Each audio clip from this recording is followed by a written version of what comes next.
And so the ancestor looked upon the little one, and she smiled, for she knew that this is who they had been waiting for. She would be the one to break the curses. She would pave a new path, one of love, joy, peace, and freedom. She also knew the little one would have to live through hard lessons and karmic cycles. So she placed in her strength, love, beauty, and grace. She whispered the wisdom of the ancestors before, and as the little one came into this world, the ancestors stood in a circle protecting the little one as she began a new generation, a new lineage. Let's talk about ancestors and working with the ancestors. Today's video or episode, if you're on my podcast, is about working with the ancestors. Who are the ancestors? How do we work with them? And how do we create an ancestral altar? Let's get started. So with that said, grab your cup of coffee or water, your drink of choice, whatever that might be, tea, and let's get to healing.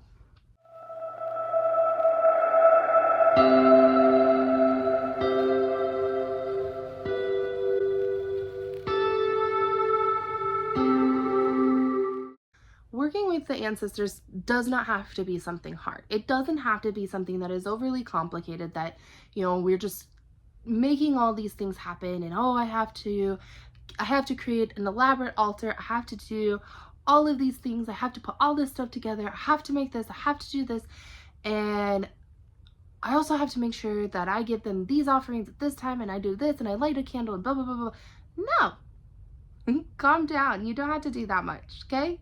Your ancestors are a part of you. They're your lineage. They're who you are. They walked this earth before you, and you walk this earth beside them. They walk this earth beside you. They wanted me to fix that for a second. We're working with the ancestors today. We're talking with them today. We're channeling all the information we need to from the ancestors today. Whenever you do an ancestral healing session with me, you're working with your main ancestors. Your mom, your dad, your grandma, your grandpa, on your mom and dad's side. That's it. That's all you need. That's going to help go all the way up the line, all the way to the very first ancestor, right? But in this case, we want to work with the ancestors. We want to work with all of them, right? I have a great-great-grandmother that comes in every once in a while for me, and she's absolutely amazing. She helps me a lot with my shamanic healing sessions. She also shows up whenever I need her with my daughter. She's a very much a loving person. Believe it or not, she also comes from my mom's side of the family. What?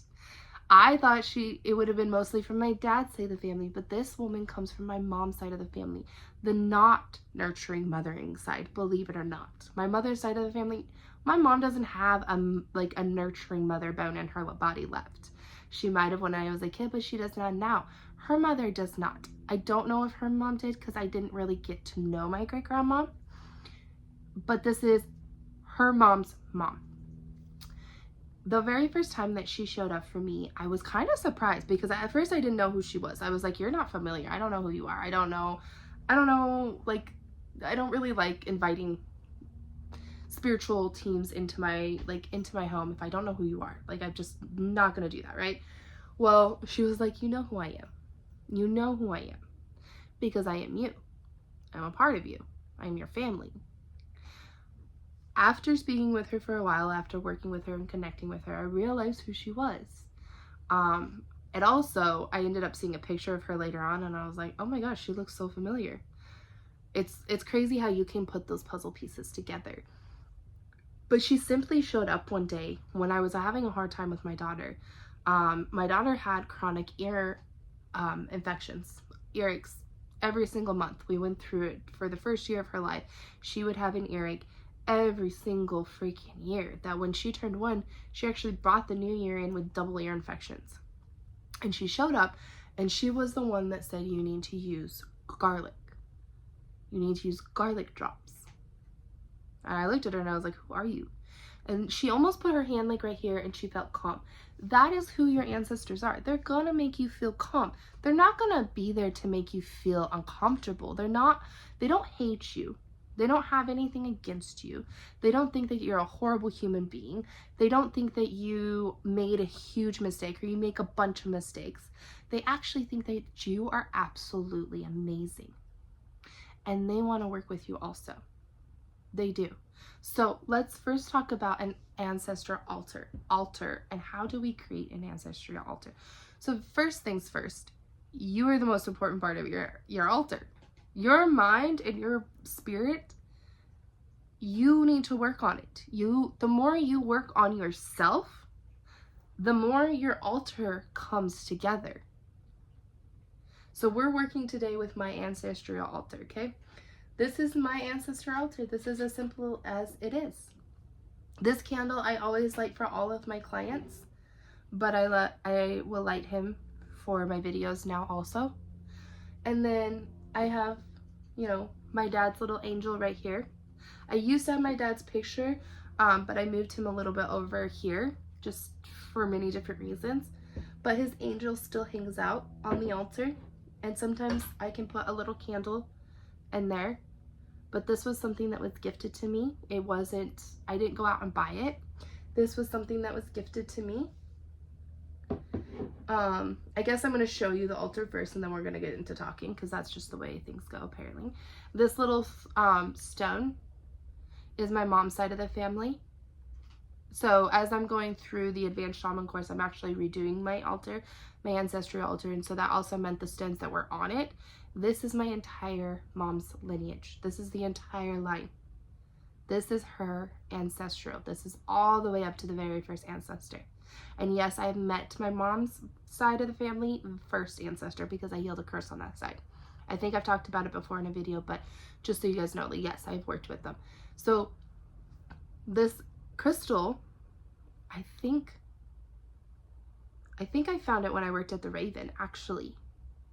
When I worked with the Rustic Raven, I think that's when I got this crystal, if I remember correctly, because it was a time when I was actually, funny story, because I didn't know that this was what this crystal was going to become.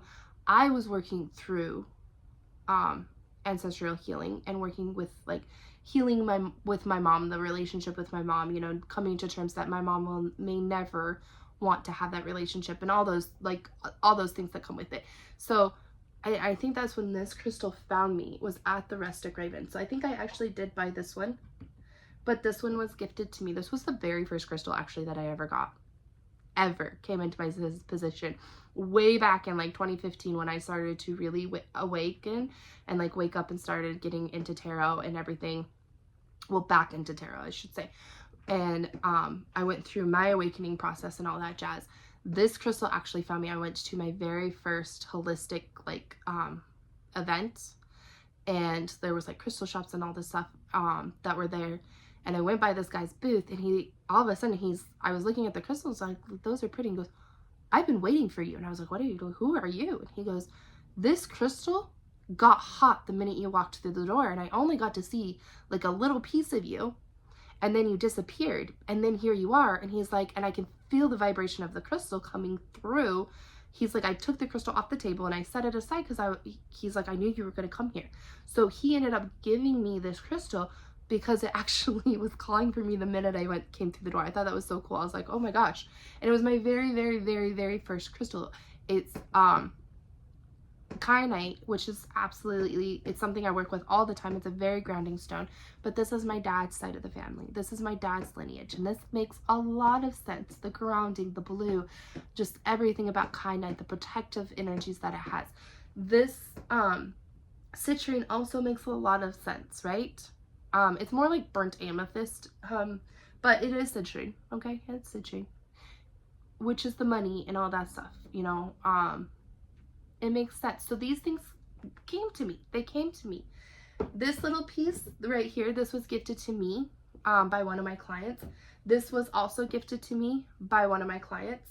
This was something that was actually at the Raven. It was one of my shaman sisters. It came from her land. And so it's up here as a protective piece for the ancestors.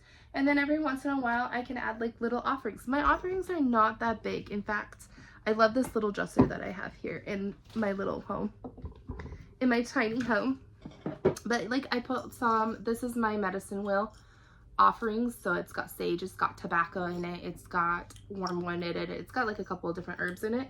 And I can sprinkle that on there if I want to, or I can sprinkle roses on there. The point is you are going to learn to connect. And you might light a candle when you're working. I always light a candle whenever I'm working with the ancestors. I always do. Anytime I'm doing a healing session, anytime I'm doing any sort of sessions, I light a candle. Because it is, to me, working with fire helps you to also connect to the universe. It helps you if you need to release anything.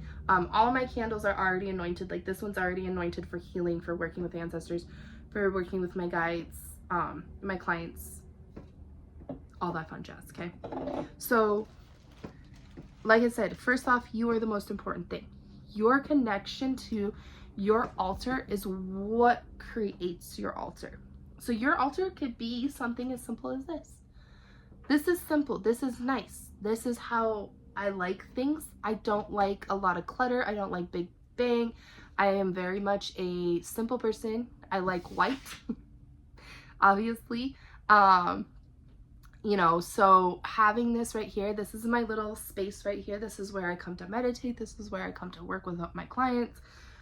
This is, you know, also where I do a lot of my personal work. This is where the Unlock Your Intuition journal was created. So this is why this is where I chose to put my ancestral altar. Simple, easy. I didn't do a lot of things for it. I didn't make this huge elaborate space.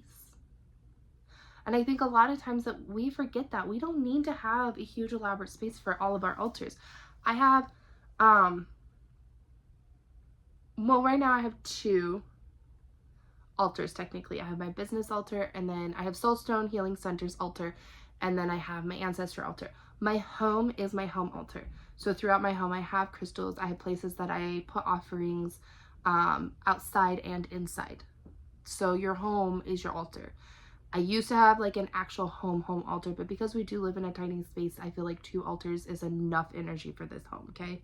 So like I said, I have Soulstone's altar, and then I have the ancestral altar, and that's plenty. That's good. And then the home is an altar in and of itself, you know? And you are an altar in and of yourself. When you take care of yourself, when you give yourself offerings like food that your body is calling for, nurturing it with water, you know, I do have an energy drink right here too. I'm a mom, okay? It's an Alani. I also worked out this morning, okay? What's up? So you know, you're gonna have moments where yes, you're gonna probably put something in your body that shouldn't be in your body. That's okay too. That's fine. We just learn to take care of our body. That is one thing that our ancestors are constantly reminding us.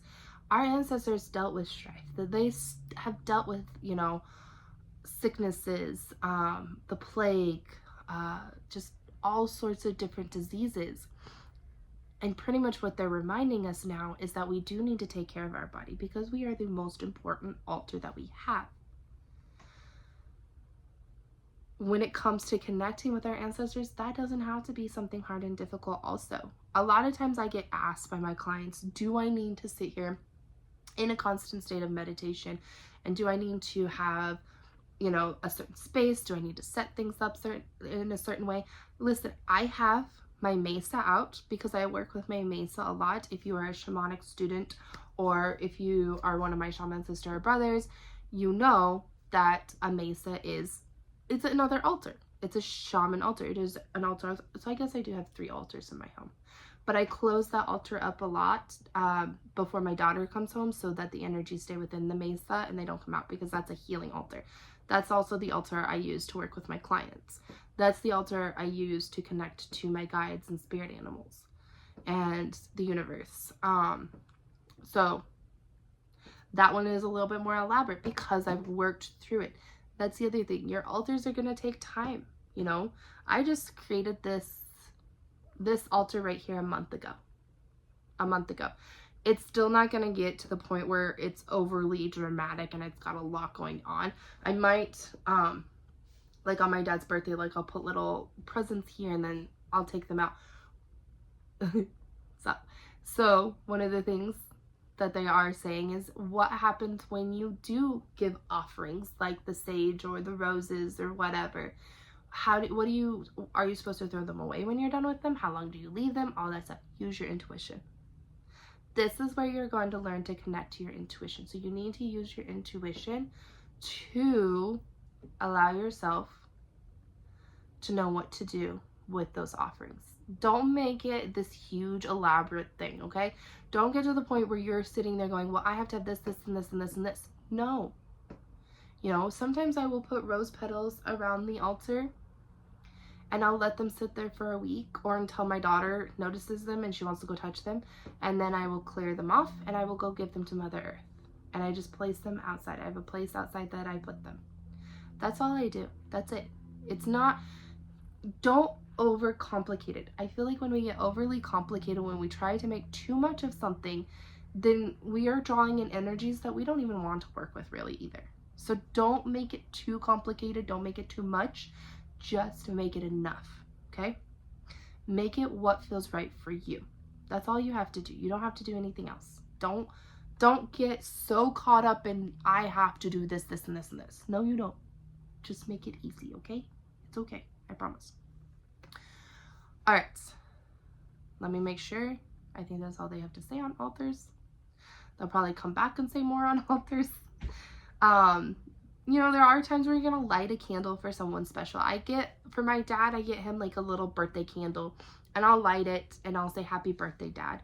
And it's really funny because 9 times out of 10, I will leave the room and I will come back and that candle is blown out. Like he made a wish, you know? Or something, there was one year where I gave him like a altar, like a, what was it? I can't remember. It was like an offering of some sorts. Like I did a little bit too much that year for his birthday, but I was really missing him. And I came back. Oh, it was a stone. It was like this little stone, right? And this is before I had my daughter. This is when I lived in South Carolina. And I came out and the stone was missing. And I was like, I looked everywhere. And even when I packed up my house, I remember looking for that stone and I never found it. So they do like their offerings and sometimes they will take them. You can also leave things like a glass of wine. Ancestors love wine. They love those kind of offerings. I will do a glass of wine sometimes that I will leave out and offering it, like, you know, usually like white or red wine, depending. Use your intuition. Red wine is like the purest form of wine because it literally comes from, yeah. They're laughing at me. It's a grounding wine. There you go. It's a grounding wine. Red wine actually happens to be my favorite. So,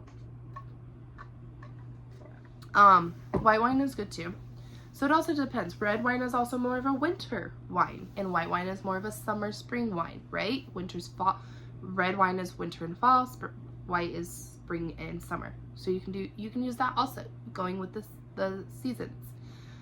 When do you put out the wine? Well, that's up to you as well. If you're doing a huge session, like let's say you do come to me for a really big session, or you go to a shaman for a really, really big session, and you've worked with your ancestors as well during that session. You know, there's special sessions that I'm talking about where you're doing all sorts of different kind of healing. You know, you're using plant medicine to help you with these healings. There we go. And sometimes you'll work with the ancestors during that one. Or you're doing an actual ancestral healing session that's very much based on ancestors. That's usually when I will give an offering to them because I've done so much work with them that I feel like this is a good time for us to really continue that connection, continue that healing, and I will leave that red wine out. When I first bought my house, actually, I remember sitting down in one of my living rooms. I had 2 living rooms. Sitting down in the front living room with a little offering of wine for my dad. And it was just kind of like a little blessing, like, bless this home, may it be what I wished it to be, may it become what I hope it to be. And it really and truly did. That home flourished. It was a very beautiful home. It was everything that I wanted it to be, and that's why it was so hard for me to let it go for so long, until this last full moon, when I think something finally broke. Something finally released. There we go. But that offering is what I did on the first year. Now, what did I do when I was done with it? I took it out and gave it to Mother Earth. I poured it in the ground. And let me tell you something. I always had the most beautiful plants growing in my backyard. Always. It was so beautiful. And South Carolina is very easy to grow plants, okay? But I always had a beautiful, beautiful plants growing in the backyard.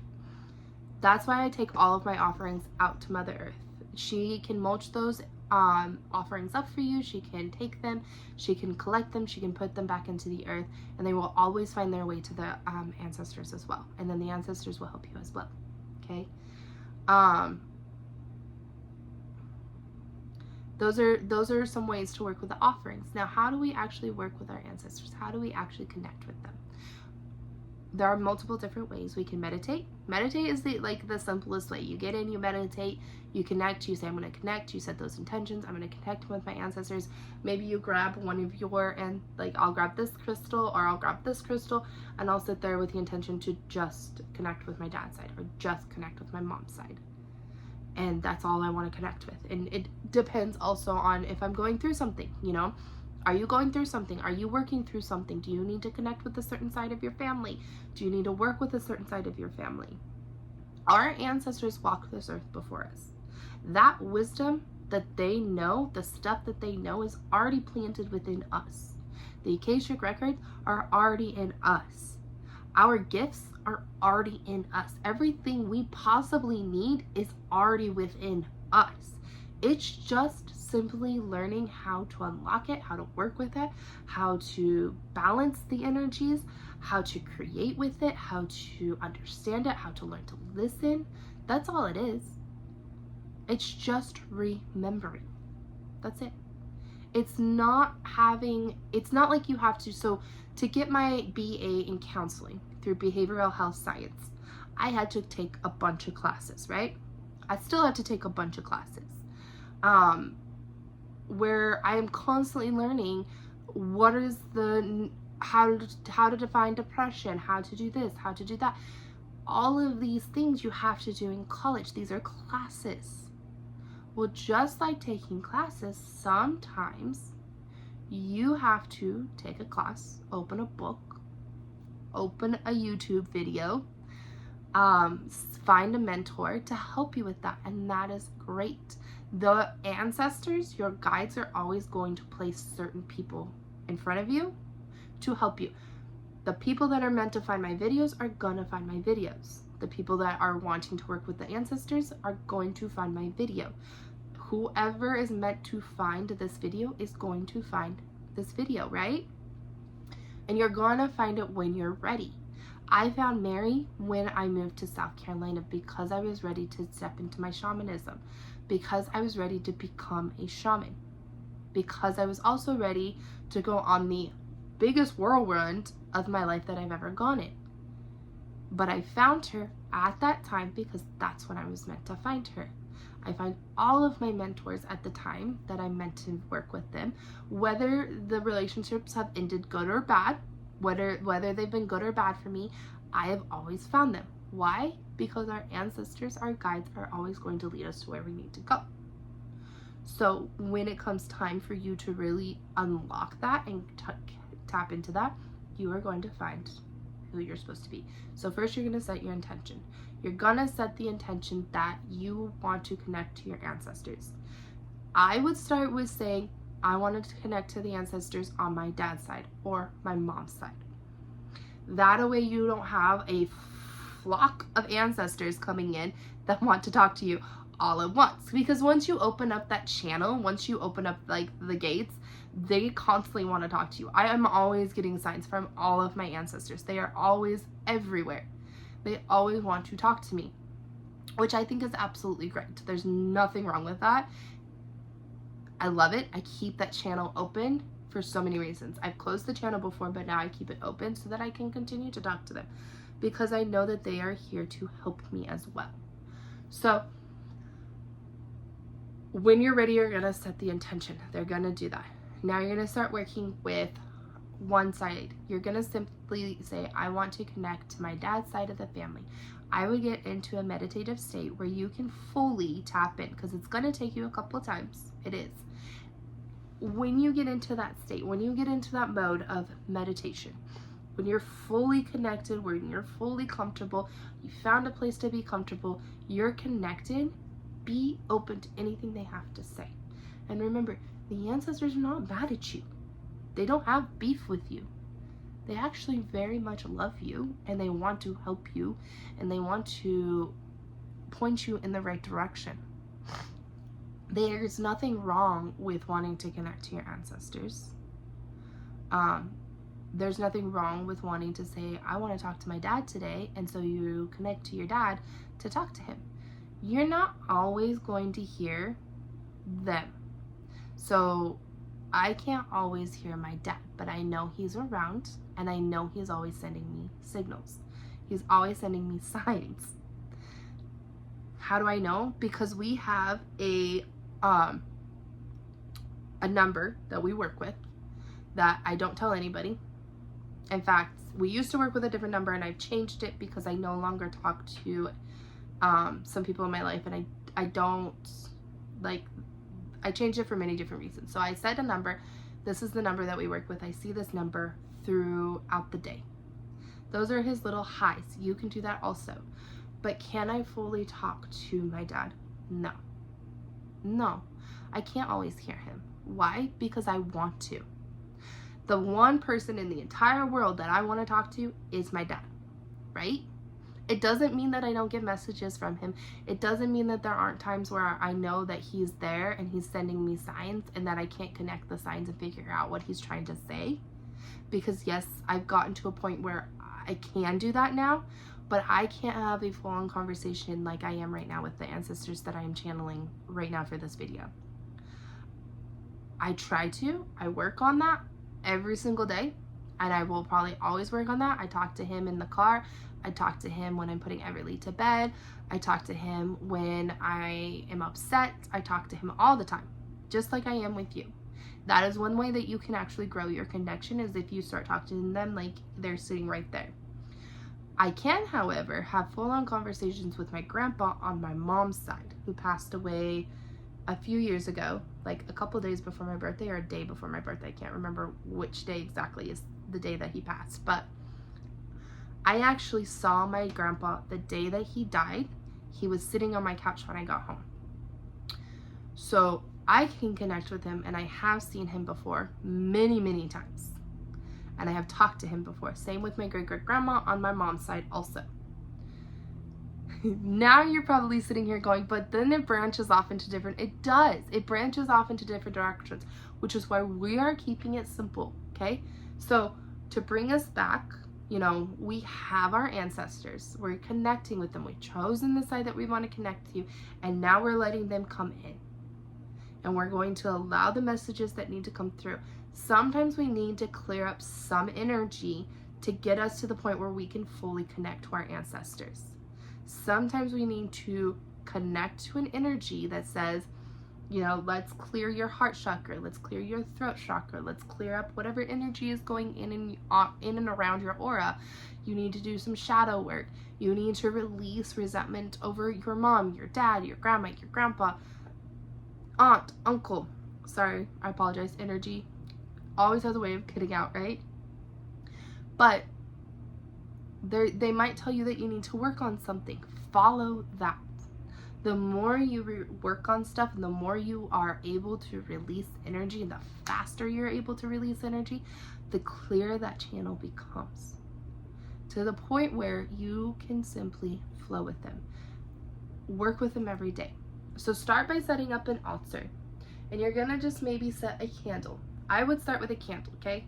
Have that candle on your altar, get in a meditative state, and set the intention that you are going to connect with your dad's side of the family, let's say, or your mom's side of the family. And you're going to get into that meditative state, and you're going to allow yourself to start to go in, and do not push it. Do not try to strain it. Do not try to say, hey, like, I want to know this answer, I want to know this answer. You know, they're going to give you the answer that you need in that very moment. You can ask them a question like, hey, is this going to be okay? And they might tell you, or they may not tell you. That's okay. That's okay. They might tell you later on, by the way. They might be like, hey, remember when you asked this question? Well, here's your answer. So keep it simple, keep it light. You might want to hold the crystal. So like, let's say I've lit my candle. I found my meditation music that I want to meditate to. And I'm going to allow myself to kind of just get into that meditative state. And I might a little bit, or I might let my body move. And I'm saying, you know, I'm setting the intentions to allow my dad's side of the family to come through with any advice they may have for me, any guidance, wisdom that I might need right now. And then I might say, I have a question about this. And they might automatically answer, they may not. Okay? They know. They know. They are not playing around. They kind of know things. They know things that we do not know. Okay? With that, when I'm done, when I come back, I always say thank you to the ancestors. I always say thank you. So usually, like, I'll put my hand in like a little prayer meditation with my crystal in the middle, and I'll say thank you. And it's as simple as that. And just a simple thank you. Put your crystal back. Maybe you're going to do a couple offerings. Maybe they said, you know, I need some offerings. Give me some, you know, some rose petals, sage, whatever. Before you blow out your candle, you're always going to say thank you. Always remember to say thank you to the fire spirits that you worked with, okay? They're absolutely amazing. We're kind of seeing what fire can do in California. Why do we want to work with the ancestors? Oh, somebody says that's a loaded question. I love that. That's a loaded question, he says. We want to work with the ancestors because, for one, they came before us. They are the wisdom. They've lived through everything, but they can also heal us. They can help us with healing. We can literally choose that we are done. We are finished. We are the last ones that are going to have to go through that. We are the last ones that have to deal with an alcoholic parent, a controlling parent, an abusive parent, a sexually abusive parent, whatever it is that you've gone through. You're literally saying, it ends with me, right? It ends with me. I'm done. So you're starting a new generation. You may not realize it, but you are starting a new lineage, a new generation, the next generation. I am starting the lineage. So I look back at like the beginning of my mom's side, to the matriarch, to the beginning of our line, right? That's done. That lineage is done. I was born into that family for a reason, and it ends with me. That curse, everything, it ends with me. And facts, no, I'm not. I'm not the last girl.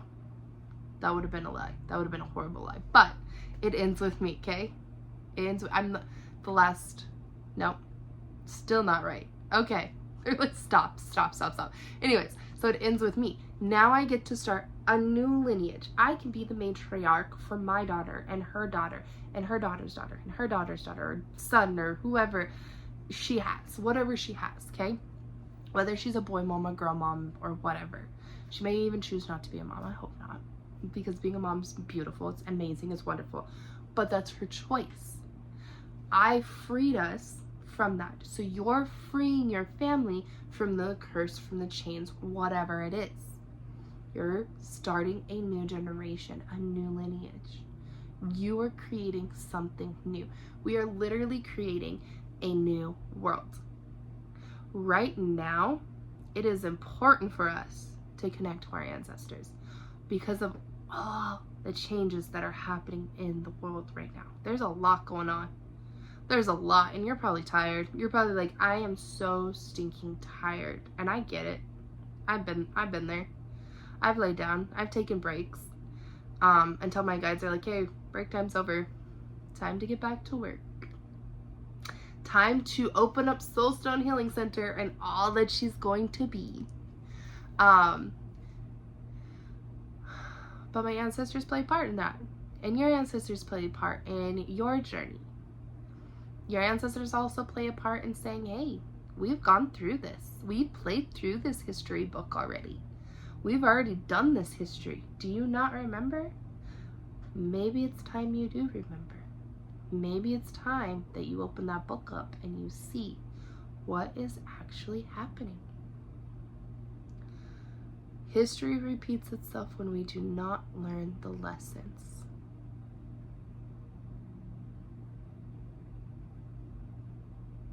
It does.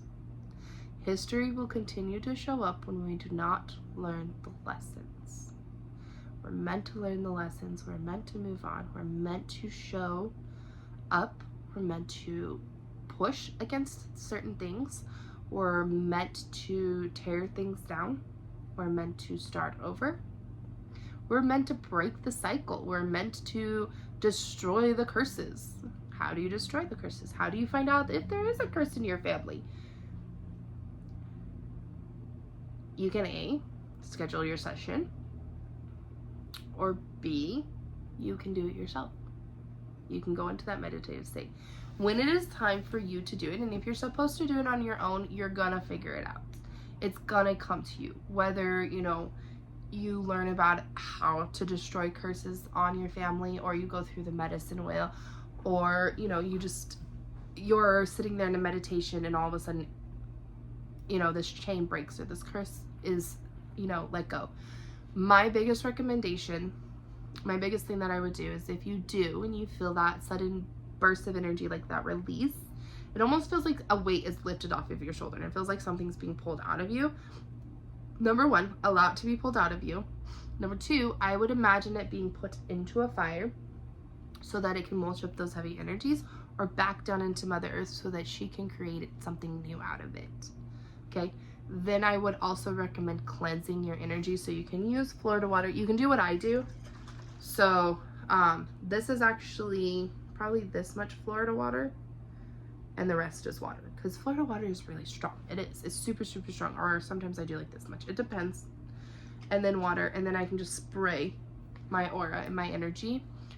During Mercury retrograde, I also sprayed my throat chakra. I sprayed my throat chakra a lot. Whew, that feels so good. She's just fanning herself. It feels good. Florida water is absolutely amazing. 100%. Okay. I'll have a link for it for you guys down below. I don't think I have any left in the shop right now, so it is gonna have to be a link somewhere else. I run out of Florida water like that, I swear. Anyways, that's beside the point. So I run out of it so fast. It's one of my biggest sellers, I swear. But Florida water is pure alcohol, and so it's gonna get rid of all the things, all the stuff. It just completely and totally. And especially when you buy it from a shaman and that shaman has blessed it, it's really gonna have some good energy, okay? It's really gonna be potent. I'm just saying. So you've released it, you let it go, you worked the curses. You might want to journal about it so that you don't forget. Or you might be called to forget, and that's fine. Every single time you work with your ancestors, I would journal, because when I come out of meditative states, when I come out of journeying, I usually forget. 9 times out of 10, I actually forget what I saw or heard. So I make sure I journal while it's still fresh in my mind. And if you forget, then you were meant to forget, and that's fine. There's nothing wrong with that. Now, let's say you're out. My favorite way to work with the ancestors, let's get into it. My favorite way to work with the ancestors is with a fire. I always do. If you're doing like a healing session with me, you've probably noticed this. I'll take you down into the fire, into yourself, and I'll find your inner fire within, and I'll have you connect to it, and I'll have your ancestors step through the fire. And then I might have you dance around the fire, okay? But if you can find a place where you can actually light a fire, like a nice big fire outside, that you have room to dance around that fire, go there. Light that fire. Dance around that fire. Maybe write something down. This has been going on in my family, on my mom's side of the family. This has been going on my dad's side of the family. There's a lot of heart disease. There's a lot of alcoholism. There's a lot of controlling. There's a lot of abuse or whatever. And I don't want it to be passed down to me. There's narcissism. There's bipolarism. Whatever. There's a lot of things, okay? Write it down on that piece of paper if you want to, and throw it in the fire. Add some offerings to the fire. Fires really like the tobacco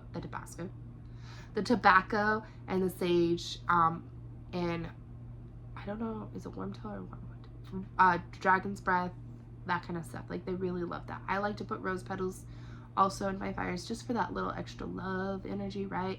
Maybe you have a stick of Palo Santo that you can put in there also for that like good energy to come out. And then just start dancing around that fire. Do not put that fire out. Let that fire burn all the way to the bottom. This is an offering that I like to do. I do offerings to fires every month. So for the ancestors, I'll do it every once in a while. Like that might be my offering that month is to the ancestors. But I also like to do it when I can be outside for a while and I can dance around the fire and howl.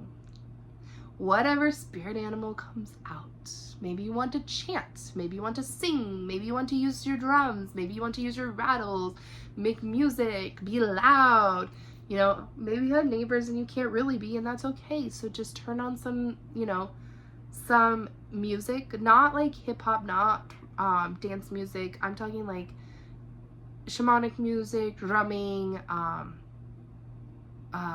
like not for 32 hertz music, like something that you can find on YouTube, just to kind of get you into the flow, into the energy and moving around.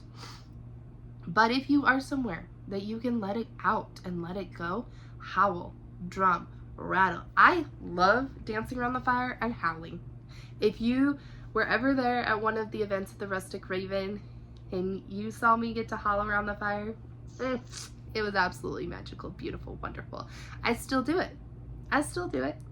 Every once in a while when I get to be somewhere where I don't have any neighbors and I can really, really, really chant and dance and rattle, drum around the fire, whatever, I will let out a good howl. Just try it, okay? There's something about howling that just releases so much. You can feel it right here in your heart chakra where it lets it out. But that is my favorite way to work with the ancestors, is with a fire. And you can sit around the fire. Maybe you're going to invite your family. Maybe you invite your family and you sit around the fire and you talk about a loved one. That's healing. That's a very wonderful healing way of doing it. Our ancestors are not about us completely dividing ourselves from our family. It's not about, when you heal, when you break those curses, it's not always a dire act of division from your family. Oh, I'm no contact with my mom for the rest of my life. No contact with my dad. No contact with my grandpa. Actually, the beautiful thing about healing is when you can come to a place that you can talk to the person that did hurt you, and there's no resentment and there's no pain, and it's just love. I actually have a friend of mine that I did things and she did things, but I mostly did things. And we have come to a place of pure love and forgiveness, and that is what is beautiful about that. So it's not always about just being no contact. Now, maybe that person doesn't want anything to do with you, and that's their choice, that's their decision, and you yourself have to come to a place where you are okay with that. But when you've healed that ancestral line, when you've healed with that ancestor,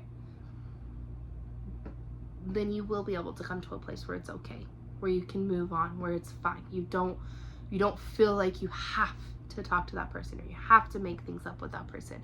It's okay, and you know that. And that's the beauty about working with the ancestors or any type of healing, is when you can come to a place where you're okay with it and you're like, all right, well, they don't want to talk to me. That's their choice. You can't force anybody to do anything. You can't control anybody. Everybody has free will. Everybody is supposed to make decisions on their own, and we are supposed to allow them to do that. They have to come to it on their own. We can't force anybody to do it. We cannot pull somebody through the fire. We cannot drag them through the healing world. We cannot force them through their own shadows. We have to allow them to come to that. But the beautiful thing about healing is that you come to a place where you know that. So it's okay.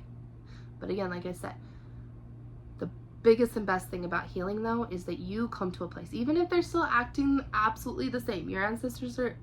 Our ancestors are always saying, we don't want you to be completely divided. We don't want you to live by yourself. So come to a place where you can talk to that person. Come to a place where you're okay with that person, where you are healing with that person, where you have forgiven them, okay? I hope that this video helps. Go and make your altar. Go and create a beautiful bond with your ancestors. Start talking to them. Like I said, I talk to my dad in the car. I'll talk to my grandpa a lot. You know, he's sitting on the couch right now. He's like, what's up? He's always sitting here. He's always curious about what I have to do, okay? What I'm up to. And same with, like I said, my great-great-grandma that came through. She's always curious. She's like, what in the world is she up to now? But that side of the family is also, they're witches. That side of the family are witches. Like the witches that didn't get burned, because no witches actually got burned in Salem. Are you kidding me? That was another thing of controlling. But that side of the family, they were witches. They still are witches, and they're psychics, and they're mediums. And that's where a lot of my psychic mediums gifts comes from. And the witchy self and the shamanic and all that stuff comes from a lot from that side of the family, along with my dad's side of the family. But the shamanism actually comes more from that. But anyways, you know, and that's the beautiful thing. And that's also the wonderful thing about when you come to a place of being fully healed and doing the ancestral healing and coming to a place where you're okay with it, is you learn about the beautiful gifts that actually come from your family.